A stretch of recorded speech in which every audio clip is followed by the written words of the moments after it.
मैं लेके आ गया हूं आप लोगों के लिए ताजा खबर का फाइनल एपिसोड जिसका नाम है श्राप। और अगर आप लोगों को मेरी वीडियोस अच्छे लगते हैं तो करना क्या है, प्लीज सब्सक्राइब कर दीजिए क्योंकि 1K बहुत ही ज्यादा नजदीक है और आपका साथ चाहिए मुझे। तो इस एपिसोड की स्टार्टिंग होती है वसंत के बचपन से, जहां पे वसंत अपनी माँ से पूछता है कि माँ जादू और चमत्कार में क्या फर्क है, प्लीज मुझे बता दो। और उसकी माँ बोलती है कि जादू जो होता है वो धोखे से होता है और चमत्कार यकीन से। और फिर वसंत की माँ उसे समझाती है कि बेटा तू इन सब चीजों में ध्यान मत दे। तभी एंट्री होती है उसके पापा की। उसके पापा बोलते हैं कि मेरे को नौकरी नहीं मिल रही है और उसकी मम्मी बोलती है कि ठीक है नौकरी मिल जाएगी, आप परेशान मत होइए। और फिर वो बोलते हैं कि नहीं मिलेगी तो तू क्या करेगी, क्योंकि उसकी जो पापा है वो बहुत ज्यादा परेशान है, वो ग्रेजुएट है तब भी उन्हें कोई भी नौकरी के लिए पूछ नहीं रहा है। और फिर वसंत को उसके पापा एक प्लास्टिक की गन लाके देते हैं और कहते हैं कि बड़ा होके सबको ठोक देना। और फिर ये कहानी स्विच हो जाती है वसंत पे। वसंत जो है अपनी कार में बैठा रहता है और कार के कबर्ड से रियल गन निकालता है और अपनी जेब में रख के बाहर बैठ जाता है शांति से। और फिर वो मुस्कुरा रहा होता है और तभी दिखाया जाता है कि सीबीआई जो है उसने वसंत के जहां भी वो रहता है सारे अड्डों पे छापा मार दिया है। वो होटल में भी गई है कि ताकि उसकी जितने भी करतूत है, जहां भी पैसा छुपाया है उसने, सब कुछ मिल सके। और वो चौल में भी गई है जहां पे महबूब भाई और साजिया रहते हैं। तभी ये लोग देख के चौंक जाते हैं सीबीआई को और देखते हैं कि सीबीआई जो है बुरी तरह छापा मार रही है, सारी चीजें ढूंढ रही है और पता लगा रही है कि पैसा कहां छुपाया है वसंत ने। वसंत जो है मुंबई के एक गली में बैठा है और वहां पे सारे जो लड़के हैं वहां बर्गर खा रहे हैं, लेकिन वसंत मुस्कुरा रहा है मन ही मन। अगर किसी के भी घर में, किसी के भी अड्डे पे सीबीआई का छापा पड़ जाए तो भाई वो इंसान की सिट्टी पिट्टी गुल हो जाएगी। लेकिन हमारे वसंत जी तो आराम से मुस्कुरा रहे हैं, आराम से बैठे हैं और वक्त का नजारा ले रहे हैं। इसी बीच उनके पास मैसेज आता है कि जो बिली मोरिया है उसका जो कुत्ता है उसने बच्चों को काट लिया है और अब सरकार ने उससे 50 लाख रुपए का जुर्माना भरने को कहा है। लेकिन उसने मना कर दिया है कि मैं भाई कोई पैसा नहीं भरने वाला इसका, मैं बिल्कुल भी 1 रुपया नहीं दूंगा। और इसके बाद फिर वसंत मुस्कुराने लग जाता है और यहाँ सीबीआई जो है छापा पे छापा डाल रही है, उसके हर चीज को खंगाल रही है कि कहीं ना कहीं से एक सुराग, एक पैसा, कुछ ना कुछ तो मिले। लेकिन भाई सीबीआई को कुछ नहीं मिलता है और फिर सीबीआई वाले जो है वो जाते हैं शेट्टी के पास और शेट्टी को बोलते हैं कि कुछ नहीं मिला। और शेट्टी का दिमाग फिर जाता है क्योंकि वो चाहता है कैसे ना कैसे भी वसंत पकड़ा जाए और जो मेरी मधु डार्लिंग है वो मेरे पास वापस आ जाए। इसके बाद होता यह है कि जहां पे वसंत बैठा रहता है वहीं पे बिली मोरिया का कुत्ता जो है वापस से बच्चों को काटने लग जाता है और वसंत जो है बिली मोरिया का कुत्ता उठा के भाग गया होता है। इसके बाद वो बिली मोरिया को फोन करता है और कहता है कि ये देख तेरा कुत्ता मेरे पास है। और जो बिली मोरिया है वो उस कुत्ते को अपनी बीवी की तरह मानता है क्योंकि उसकी बीवी ने उस कुत्ते को अडॉप्ट किया था और अब आखिरी एक निशानी उसकी बीवी की है वो कुत्ता, और उस कुत्ते को वो जान से भी ज्यादा प्यार करता है। लेकिन वो कुत्ता तो सन की है, वो काट रहा होता है बच्चों को और इस वजह से वसंत कहता है कि तू एक काम कर बिली मोरिया, या तो मुझे घर भेज दे या मैं इसको उड़ा के बच्चों को बचा लेता हूं। फिर जैसे ही वसंत अपनी गन निकाल के उस कुत्ते को उड़ाने वाला होता है, बिली मोरिया कहता है तुम्हें जो चाहिए मैं दूंगा, बस उस कुत्ते को मेरे पास ले आओ। वसंत जो है उस कुत्ते को लेके आता है और अपनी कार की चाबी बिली मोरिया को दे देता है कि ले भाई तू कार भी रख ले, अब मुझे तेरा घर चाहिए। और उसने अपनी मां से वादा किया होता है कि एक दिन मैं ये बिली मोरिया का घर जरूर खरीद लूंगा। और उसकी मां उस टाइम बोलती है कि हाँ हाँ तू घर तो खरीद लेगा और फिर भी मैं वहां बर्तन मांजूंगी। लेकिन वसंत ने वादा किया था कि मां तू वहां राज करेगी, बर्तन तो बिली मोरिया मांजेगा। और फिर बिली मोरिया को कार की चाबी देके उसके कुत्ता देके चला जाता है घर में और कहता है कि पूरे घर का सामान जो है वो रख दो, अब ये घर मेरा है। इसके बाद होता ही है बिली मोरिया जिस कार में बैठा रहता है उसकी कार की डिक्की बंद नहीं हो रही होती है और जैसे ही वो डिक्की बंद करने जाता है वो देखता है कि पैसों का जो नोट है डिक्की में फंसा हुआ है। और जैसे ही वो डिक्की ओपन करता है पूरी डिक्की जो है पैसों से भरी हुई होती है और हमारे वसंत जी ने उसको पैसे भी दान कर दिए हैं क्योंकि अब इतना बड़ा घर लिया है तो फ्री में तो लेगा नहीं ना, पैसे तो देगा ही ना। और फिर जो बिली मोरिया है वो रोते रोते चला जाता है। इसके बाद फ्लैशबैक में दिखाया जाता है कि वसंत को पहले ही पता चल जाता है कि उसके घर में रेड डलने वाली है और फिर सारा पैसा जो है वो छुपा देता है कहीं और। इसके बाद वो जैसे ही पैसे छुपा रहे होते हैं तो बोलते हैं कि हमारे पास बहुत पैसा है, इतना पैसा छुपा नहीं सकते। और फिर काम आती है साजिया। साजिया का जो बॉयफ्रेंड है वसीम, उसके घर पे वो सारे पैसे रख देते हैं और फिर वसंत जो है अपने घर में आ जाता है और बोलता है अपने दोस्तों से कि वेलकम करो मेरे इस विला का और अब फाइनल हम इसी घर से देखेंगे और इस बार हम बहुत बड़ा दांव खेलेंगे। इसके बाद वसंत जो है अपनी आई से बात करने लग जाता है और कहता है कि याद है हम पहली बार जिस घर में आए थे, और फिर अपनी आई को पूरा घर घुमाने लग जाता है। यही वसंत का जो दोस्त है और महबूब भाई जो है वो घर देखने लग जाते हैं और देखते हैं कि बहुत बड़ा स्विमिंग पूल है। और वसंत का दोस्त कहता है अरे यार इसमें तो मेरा पूरा गांव नहा लेगा। महबूब भाई बोलते हैं कि मेरा गांव तो इस घर में पूरा रह सकता है। इसके बाद वो कहता है कि हम लोग इसी घर में रहेंगे। महबूब भाई बोलते हैं क्यों, हमारा खुद का घर नहीं है क्या? और फिर वसंत का दोस्त बोलता है हाँ सही है, वरदान भी वस्या का है और घर भी वस्या का और घमंड भी वस्या का, क्योंकि वस्या के अंदर अब बहुत ज्यादा घमंड आ गया था और वसंत जो है अपने आप को भगवान समझ रहा था। तभी वो मधु के पास जाता है और कहता है और बताओ क्या चल रहा है। मधु बोलती है बस अब रुक जाते हैं, हम सांस लेते हैं, हमने बहुत कुछ कमा लिया है, अब थोड़े दिन हमें शांत रहना चाहिए। लेकिन वसंत कहता है कि मैं अब नहीं रुकूंगा, क्योंकि ताजा खबर जो है मेरे से हमेशा आगे चलती है। मैं जब तक पैसा कमाऊंगा तब तक मैं खुद एक खबर नहीं बन जाता, यानी कि मैं खुद एक बड़ा आदमी नहीं बन जाता, और जब ताजा खबर मेरी भी खबर छापना चालू कर देगी तब मैं चैन से बैठूंगा। इसके बाद वो मधु के पास आता है, लेकिन मधु जो है मुंह फेर लेती है और वसंत वहां से चला जाता है। फाइनली फाइनल का दिन आ जाता है। फाइनल मैच होता है न्यूजीलैंड वर्सेस इंग्लैंड, और आज फाइनल में बहुत बड़ा दांव खेलने वाले हैं हमारे वसंत। वसंत जो है बैठ जाते हैं और बताने लग जाते हैं कि किस पे पैसे लगाने हो और किस पे नहीं। और उधर वसीम जो है उसके पास सारे पैसे हैं, उसके बैंक अकाउंट में सारे पैसे हैं, तो वो स्टार्ट कर देता है बैटिंग करना। और यहां पे बैटिंग जो है वो चालू हो जाती है जोर शोर से। यहां पे वसंत जो है सारा पैसा जो है न्यूजीलैंड पे लगा देता है और देखा देखी सारी जो पब्लिक है, जनता है मुंबई की, वो सोचती है कि वसंत ने सही गैस किया और सारी जनता जो है वसंत के ही कहने पे न्यूजीलैंड पे भी पैसा लगा देती है, क्योंकि उन्हें भी तो जीतना है ना। और यहां पे वसंत जो है सारे पैसे लगा रहा होता है और तभी जो बैटिंग कंपनी है जो बैटिंग करवा रही है वो कहती है कि अपना भी सारा पैसा न्यूजीलैंड पे लगा दो, क्योंकि जब वसंत ने बोल दिया है कि न्यूजीलैंड जीतेगी तो न्यूजीलैंड ही जीतेगी। फिर होता यह है कि वो कहता है कि शांति से सब चुपचाप बैठे रहो, जैसा मैं बोलूंगा वैसा ही करो। और सब लोग कहते हैं कि यार इसमें तो बड़ा ही घमंड आ गया है। इसके बाद होता है वसंत बोलता है कि हम में से कोई है जो अभी तक बैटिंग नहीं किया हो किसी ने। इसके बाद साजा कहती है हम में से कोई ऐसा नहीं है, और फिर वो अपनी आई को बुलाता है और अपनी आई को बोलता है कि आप बोलो कि मुझे बैटिंग खेलनी है। और इसके बाद उसकी आई बोलती है कि 5,000 पे बैटिंग खेलनी है मेरे को। लेकिन फिर वसंत बोलता है अरे 5,000 नहीं आई, 5 करोड़। इसके बाद उसकी मां जो है साजा को फोन देके चली जाती है और बोलती है कुछ भी बोलता रहता है, बेवकूफ बनाता रहता है। और फिर 5 करोड़ रुपए लगाए जाते हैं आई के नाम से, यानी कि वसंत जो है वरदान के नाम से पूरे पैसे लगा दिया था न्यूजीलैंड पे और आई के नाम से उसने पैसे लगा दिए थे इंग्लैंड पे।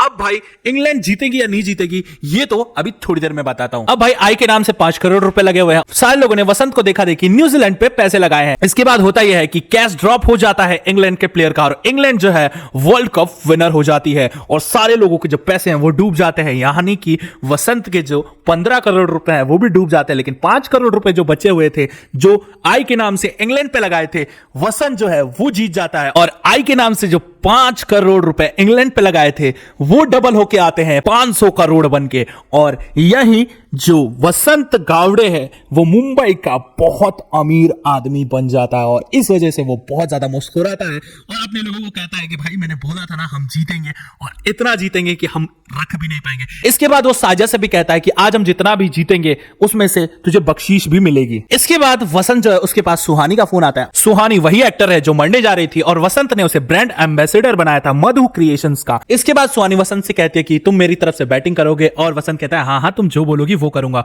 और कहीं ना कहीं मधु को ज्वेलसी होती है कि भाई ये बंदा तुम मेरे से प्यार कर रहा था और बात सुहानी से कर रहा है। और इसके बाद वो खड़ा होकर कहता है कि अगली बार मेरे फैसलों पे शक मत करना, तुम लोग यहां रहने आए हुए हो। और फिर वसंत जो है अपने दोस्तों को गाली भी देता है। इसके बाद उसके दोस्तों को यह बात अच्छी नहीं लगती और फिर रातों रात जो वसंत गावड़े है वो न्यूज में आने लग जाता है, उसकी मैगजीन्स छपने लग जाती है क्योंकि वो रातों रात मिलियनर बना था। इसके बाद वो कंपनी भी खरीदता है और सुहानी जो है उसको एक कंपनी खोल के देता है मेकअप किट ब्रांड की, और इसके बाद वो बिल्डिंग्स भी खरीदता है, बहुत सारी कार्स भी खरीदता है, यानी कि वो अब इस मुंबई शहर का सबसे बड़ा आदमी बन गया था। यानी एक छोटी सी चौल का लड़का एक वरदान की वजह से इतना बड़ा आदमी बना था। शेट्टी सोचता है कि क्यों ना मैं एक बिल्डिंग खरीद लूं, और तभी वस्या की एंट्री होती है और मिलाता है वो हाथ शहर के सबसे बड़े बिल्डर से, और तभी शेट्टी देख के चौंक जाता है। इधर शेट्टी भी जो है वो सीएम बन गया है, मधु क्रिएशंस जो है वो बहुत बड़ी कंपनी बन गई है, और मधु जहां पे रहती थी वहां की लड़कियां भी मधु क्रिएशंस में आती हैं काम करने। न्यूज में, प्रेस में, सब जगह वसंत,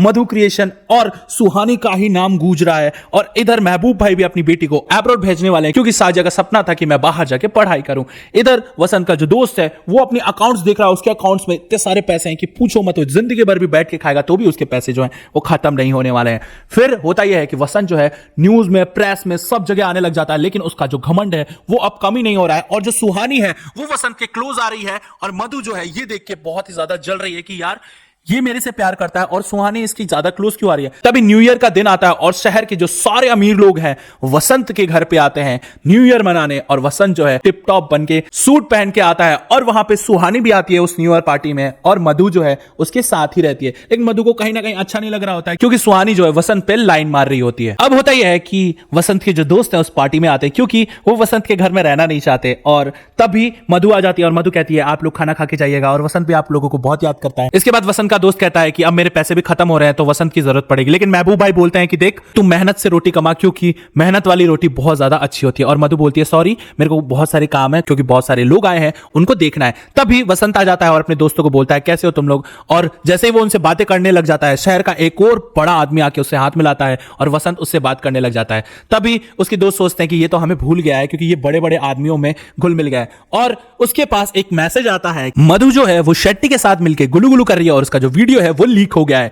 तभी शेट्टी जो है उस पार्टी में आ जाता है, वसंत जो है शेट्टी का वेलकम करता है। शेट्टी बोलता है कि मेरे को लगा था कि मैं तेरे को एक कॉकरोच के माफी कुचल दूंगा, लेकिन भाई मैं गलत था। और फिर वसंत कहता है कि क्या लोगे आप, क्या पियोगे बताओ, कौन सी ड्रिंक पियोगे, सारी ड्रिंक मेरे पास है, या फिर आपको चाहिए मधु ये बताओ। इसके बाद मधु जो है वो भी शॉक्ड हो जाती है कि ये कैसी बातें कर रहा है, और फिर वसंत जो है शेट्टी को बोलता है कि और बताओ कैसे है हालचाल आपके। शेट्टी जो है बोलता है कि तेरी मधु मेरी है और तू जब पैदा भी नहीं होता तब से मधु के पास मैं हूं, और इस वजह से वसंत को बहुत गुस्सा आता है और वसंत की जो ड्रिंक है वो शेट्टी छीन लेता है और अपने जूते पे गिरा देता है और कहता है अरे यार मेरे जूते तो गंदे हो गए, एक लुक्खा है जिसको मैंने काम पे रखा है उसको बुला कि वो नए जूते लेके आए मेरे। और तभी वसंत देखता है कि वो जूते उसका बाप लेके आ रहा है। उसका बाप जो है शेट्टी के यहां काम करता है और शेट्टी जो है उससे गाड़ी साफ करवाता है, उससे जूते साफ करवाता है, उससे बाथरूम साफ करवाता है और कहता है कि शायद तेरे से ही सीखा होगा क्योंकि ये बाथरूम बहुत अच्छा साफ करता है। और वसंत बोलता है कि बाबा तुम उठो, तुम मेरे साथ रहो। उसका जो बाप है वो बोलता है तू हाथ मत लगा मेरे को, और वहां से वो चला जाता है।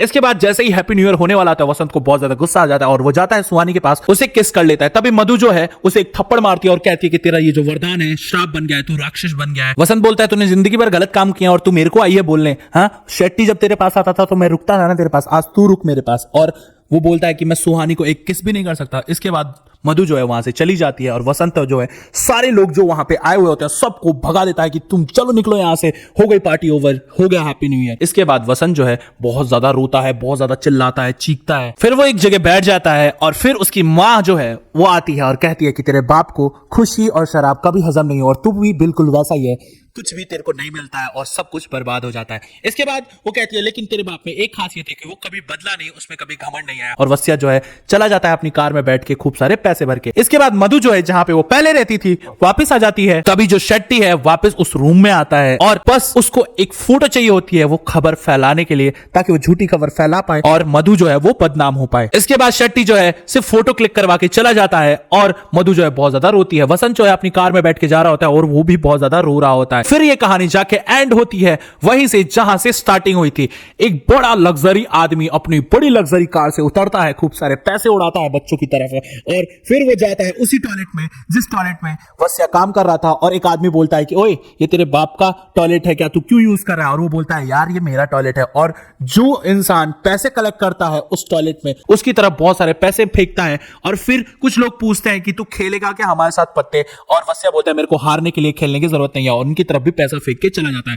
वसिया जो है अपने घर में एंटर करता है और सोचता है कि मैं इस घर में थोड़ा समय बिताऊं क्योंकि इस घर में मैं बड़ा हुआ हूं और सब लोग बोल रहे हैं कि मेरे अंदर घमंड आ गया है और इस वजह से वसिया बहुत ज्यादा रो रहा होता है। वसंत अपने मन में बोल रहा था मेरे साथ जो हुआ कभी जादू भी है, धोखा भी है, श्राप भी है, वरदान भी है, चमत्कार भी है, सब कुछ मेरे साथ ही हुआ है। और फिर वसिया जो है अपने घर में एंटर हो जाता है और ये वक्त जो है किसी के लिए नहीं रुकता है और कभी ना कभी वक्त जो है सही दाव खेलता है और जो आदमी हवा में उड़ रहा था उसे जमीन पे लाता ही है। वसंत गावड़े अपने घर में आके बैठ जाता है और तभी उसके फोन में एक नोटिफिकेशन आता है जहां पे लिखा रहता है कि मुंबई के उद्योगपति करोड़पति वसंत गावड़े की हत्या हत्या हो गई है। और ये देख के वो बहुत ज्यादा चौंक जाता है क्योंकि ताजा खबर आज तक गलत नहीं हुआ और ये जो फिनाले एपिसोड है यहीं खत्म हो जाता है। तो क्या लगता है आप लोगों को, वसंत गावड़े बचेगा या मरेगा, या ताजा खबर झूठ बोलेगी इस बार, और वसंत गावड़े बचेगा या नहीं बचेगा ये तो पता चलेगा आपको सेकंड सीजन में। सेकंड सीजन के लिए मेरा चैनल सब्सक्राइब करना पड़ेगा और चैनल सब्सक्राइब करने के लिए आप लोगों को लाल वाला बटन दबाना पड़ेगा। तो थोड़ी मेहनत करो